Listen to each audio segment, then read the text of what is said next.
Namaste, guys. Christian Long, Life Enhancement Consulting, giving you a big and beautiful shout out later in the evening here in Denver, Colorado. It's about 9:30 p.m. and wouldn't you know it, it's snowing out. Again, I think the past 4 streams I've done have been talking about the weather and talking about the snow. Oh, the snow. I just finished writing the weekly newsletter. So if you're watching this right now on Facebook, right below this video, you're going to see the weekly newsletter, which is a picture of my teacher, Grandmaster Chogo Koksui, the modern founder of Pranic Healing and Arhatic Yoga, with a quote, and then the breakdown of that quote and how you can apply whatever lesson or lessons or nuggets, Jose Atma Namaste, that are built into that quote. So it was a really, really fun topic today. It's about purification and weaknesses, which is one of my faves. I think that was Afsoon that jumped on and gave the thumbs up. Her little face disappeared if that was her. So my question to you is, how does a dog, a nail, lead one to the spiritual path? How does a dog and a nail, like the nail or screw or something like that, lead somebody to the spiritual path?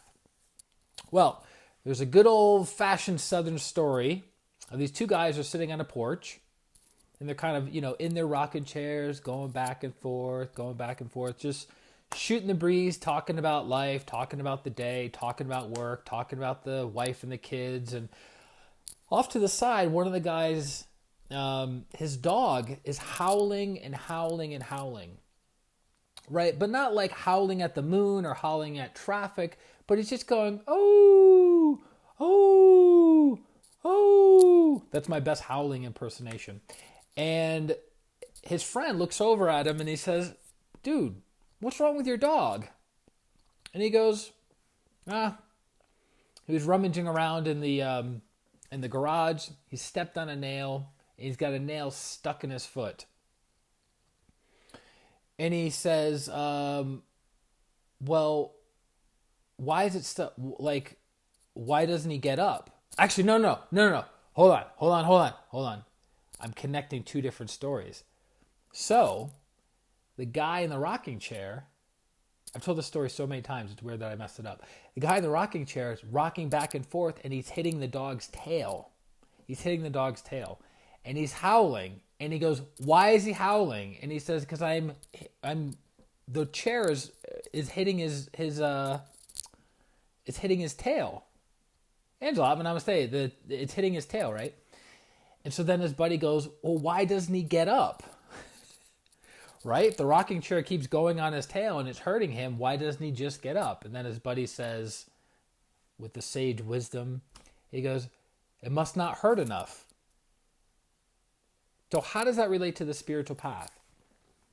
Most people, in my 20 years of experience of doing spiritual practice, healing work, I realized something interesting about humans is that we tend to only reach out for healing, for help, for guidance when we have hit rock bottom in our lives.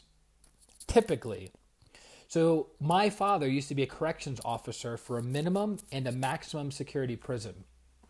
And he said, you would not believe how many guys come into prison and find Jesus or find Muhammad or find something connected to spirituality. Why is that? Because these people have hit, Marvin, I'm going to say, these people have hit rock bottom in their lives and they're looking for direction. They're looking for a purpose. They're looking for a meaning. And they haven't been able to find it in the everyday, ordinary world, or as we like to call it, the world of materialism, the world of the physical world, right? So they're looking for meaning. They're looking for purpose. Or somebody has a terminal illness in the family. Either they have the terminal illness or somebody very, very close to them has the terminal illness. And what happens? They seek out religion.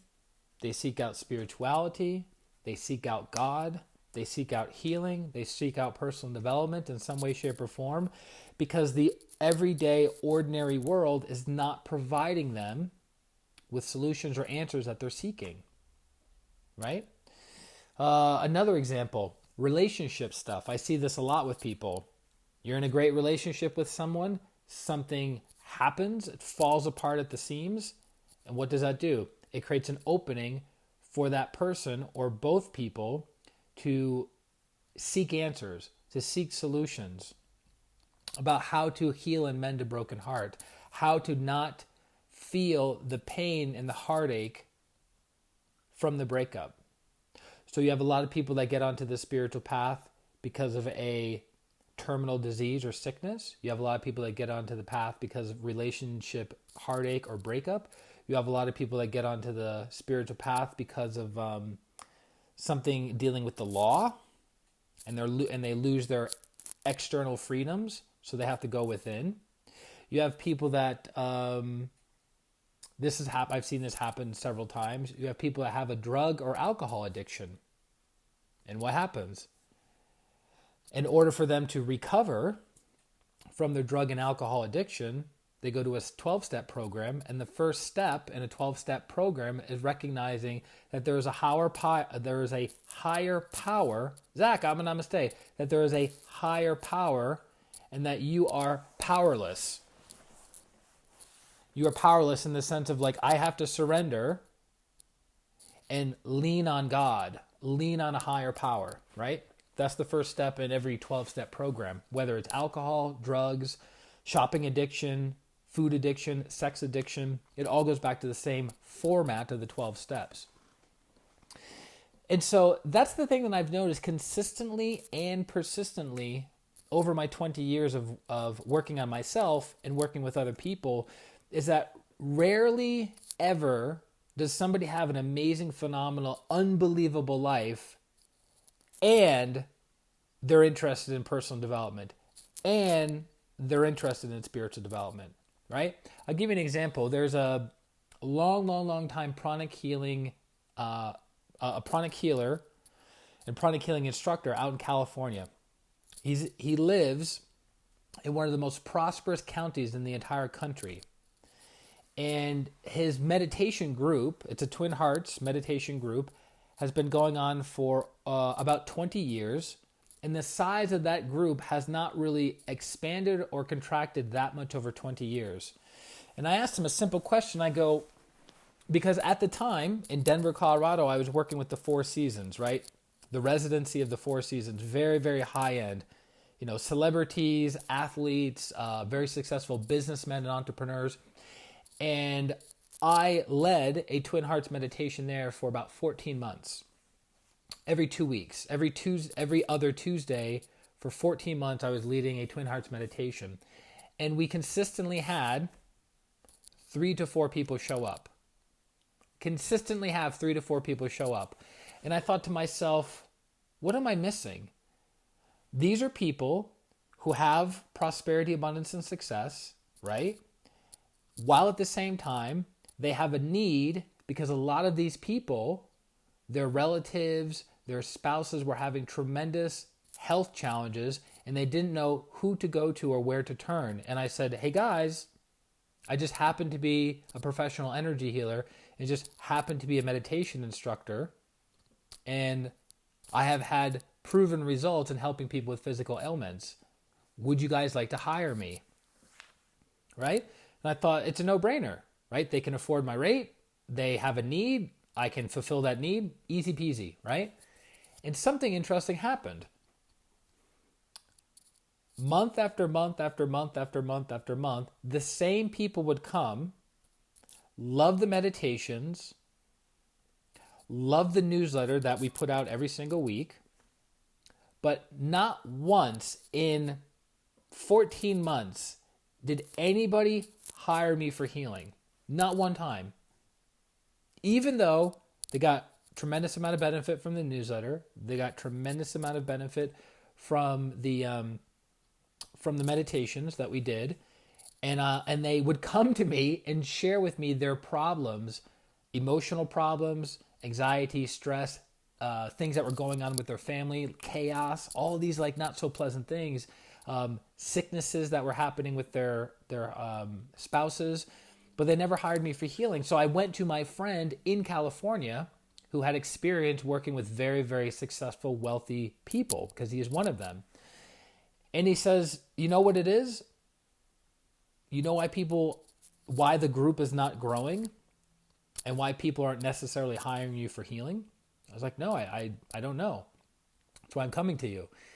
And he says, because people who are materially and financially prosperous are in general, are materialistic, and the spiritual side of things doesn't come up in their lives because they think everything and anything can be solved with money, right? They can buy a new car, they can buy a new house, they can go on a retreat, they can go on a vacation. Anything can be bought with money. And so the requirement of them doing the inner work of personal and spiritual development doesn't interest them, right? They don't see the bigger picture.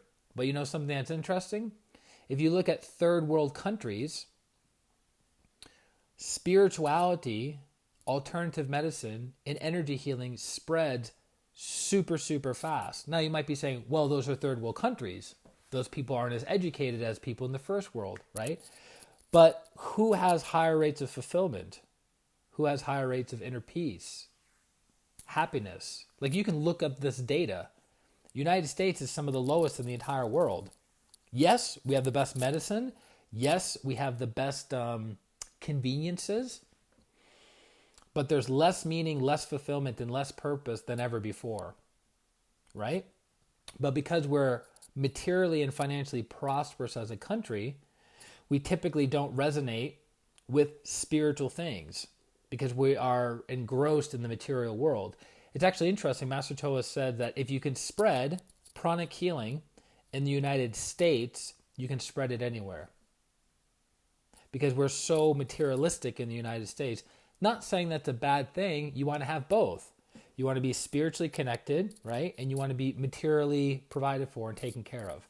So it's both. It's not one or the other, right? You can't go to the extreme. You can't be fanatical in your viewpoints because you'll have blind spots and you won't see things clearly. But my entire point is that most of us don't get on the spiritual path unless there's crisis. Unless we hit rock bottom in health, in relationships, in career or money, or we have a spiritual crisis, which are kind of rare. But the higher soul is always guiding us, always leading us, always directing us in one way, shape, or form. So these little crises or major crises that we have, all it is, it's a nudge. It's a nudge to get you back on the path. And what is the path? Union of the incarnated soul to the higher soul, to the divine spark, and ultimately with God and with all. That's the path. We're all on that path, whether we're conscious of it or not. Some people are more conscious of it than others. Like the saint is more conscious of the path and of the divine plan than the savage. But guess what? They're both on the path. You can't get off the path. Sorry. So Zach says, less technology or distractions seem to force people to focus inward. Correct. Which, it's an excellent point that Zach brings up. Because we have laptops, because we have cell phones, because we have social media, because we have anything and everything we could ever imagine stimulus-wise at our fingertips, guess what? Whenever we're feeling bored, instead of going within, we're on social media, right? Instead of dealing with the heartache and breakup by going within, we go on social media, right? Instead of dealing with the terminal sickness or disease that we have been diagnosed, we look for ways to distract us instead of going within. It's a big, big challenge. There's actually a book. I have not read it. I typically don't recommend books that I've not read. I have read one of this author's books that was very, very good. 10 years later, he just wrote this book. And I understand the principle. I haven't read the book cover to cover, but I've read parts of the book and I understand the principles of it, and I would highly recommend it. It's called Indistractable. Not indestructible, but indistractable. And how does one accomplish the things that they want without becoming distracted? And so he comes up with methodologies for that. But in essence, the reason we do what we do is because we're avoiding pain in some way, shape, or form. The reason we're on social media instead of doing our work is because we're avoiding pain. The reason we're constantly partying and socializing with friends in general is because we're avoiding pain. The reason we are abusive to other people, right? Verbally abusive, physically abusive, is because we're avoiding pain. We're avoiding sitting down, being still, and working on our stuff. I've said this before in other live streams and in the newsletter, that inner work is the hardest work that you will ever do. Period. End of story.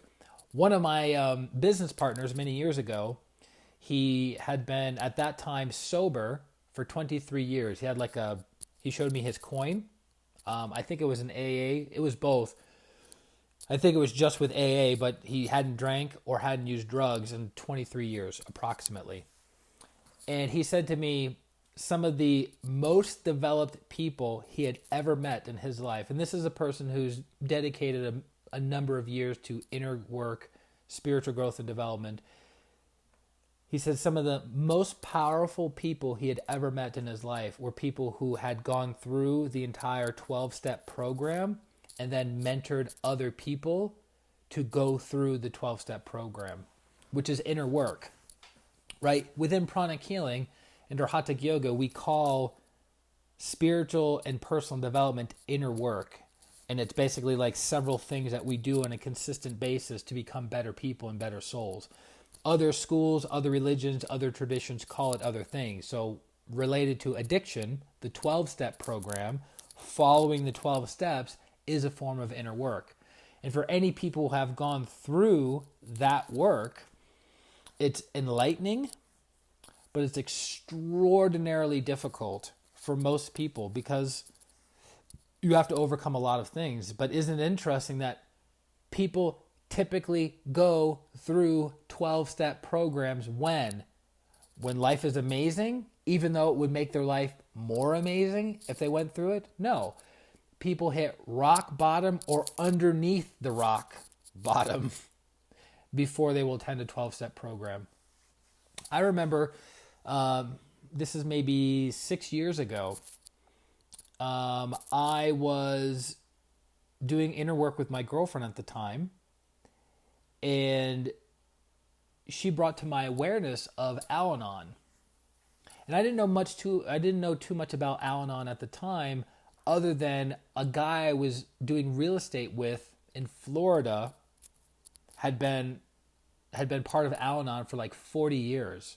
So Al-Anon is a 12-step program for people who are relatives, friends, siblings that have been affected by people with addiction, right? So the person who has a drinking problem goes to AA, right? Alcoholics Anonymous.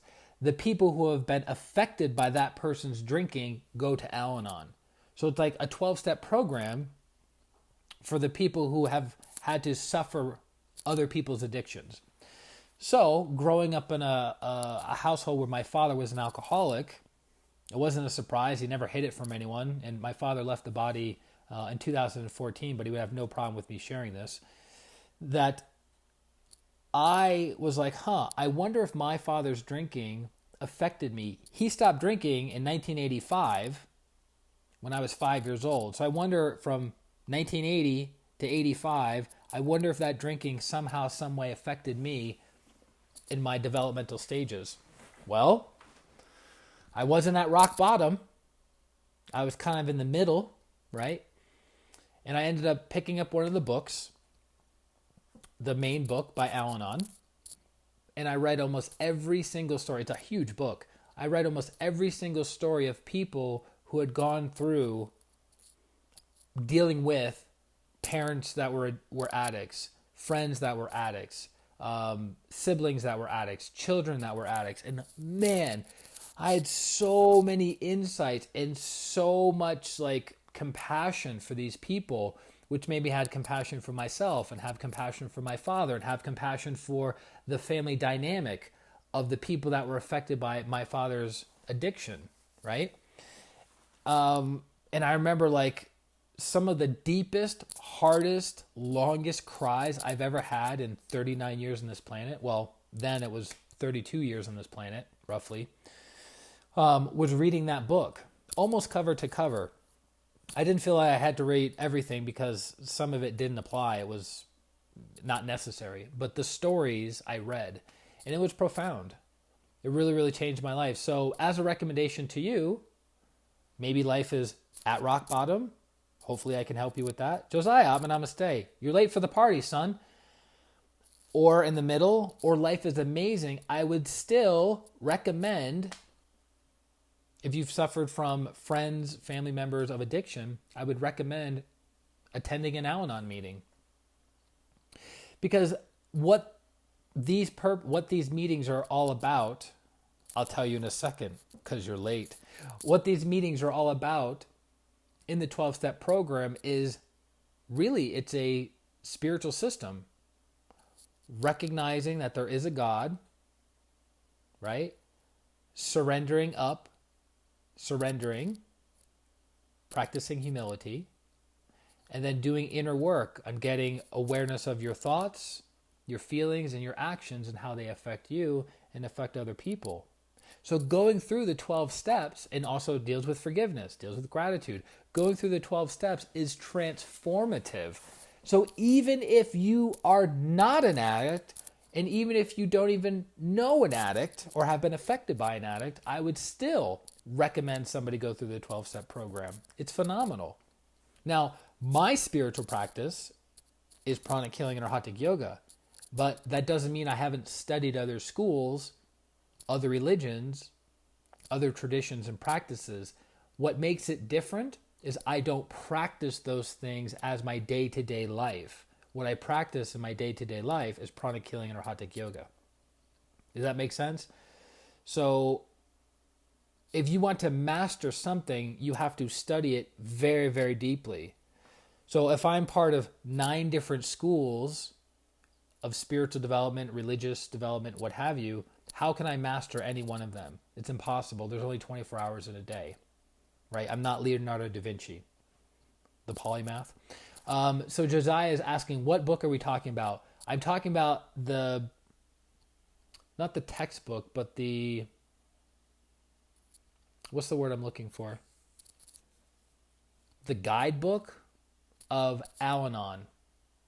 Al-Anon. So you have AA, right? Alcoholics Anonymous, SA, Sex Addicts Anonymous, all the different groups, right? Drug Addicts Anonymous, all of that, right? People who have been affected by addicts. Finish watching in the morning. Have a good night, Zach. You the man. Senor Miami. Got to rub it in my face, don't you? I bet it's not snowing in Miami. So Al-Anon has a book that gives stories and stories and stories and stories of people, of how they suffered from being in a relationship with addicts and how they overcame that, how they healed from that. So it's a beautiful book. And it's been updated here and there throughout the years, but a lot of the stories are the same from the 50s. So that's something I'd recommend. But that was the whole point of tonight's talk, is that you don't have to hit rock bottom in order to change, in order to become a better person, or in order to become a better soul. Just like the dog that had the guy rolling on his tail over and over again, and it was causing the dog tremendous pain, and the reason he didn't get up is because it didn't hurt enough. We don't have to be that dog. We don't have to have a life full of suffering and pain and anguish before we start working on ourselves, right? We can start working on ourselves now, because through the law of cycle and law of change, even though life may be good now, right? At some point in time, the wheel of karma is going to turn. You're going to be at the bottom of the wheel, and you will not have developed the abilities and skills to handle being at the bottom temporarily, right?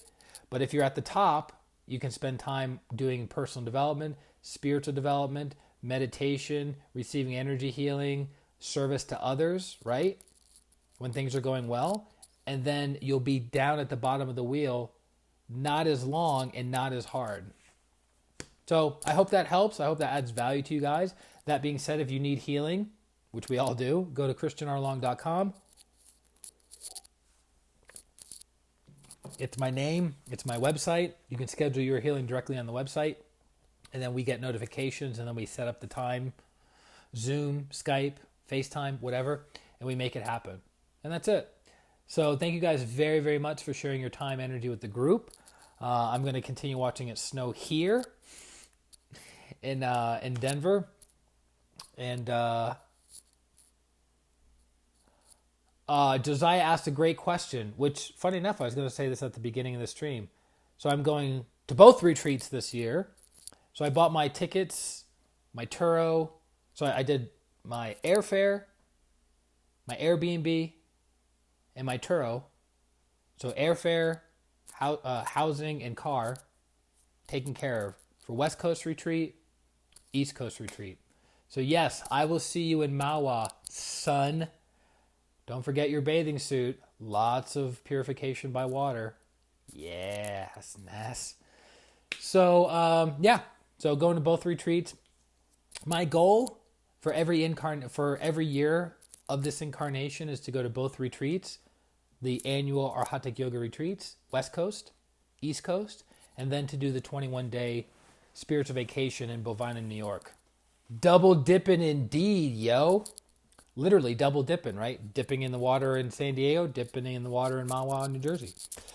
Yeah, so my goal is to do those 3 major events every single year. That's the intention, that's the goal, that's the objective, that's what's going to happen.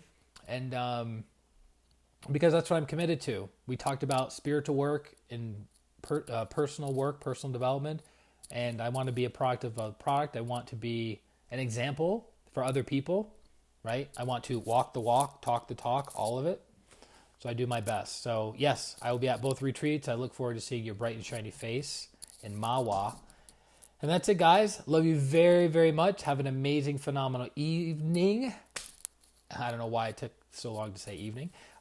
This is Christian Long, Life Enhancement Consultant, wishing you a beautiful day, a beautiful week, and a beautiful life.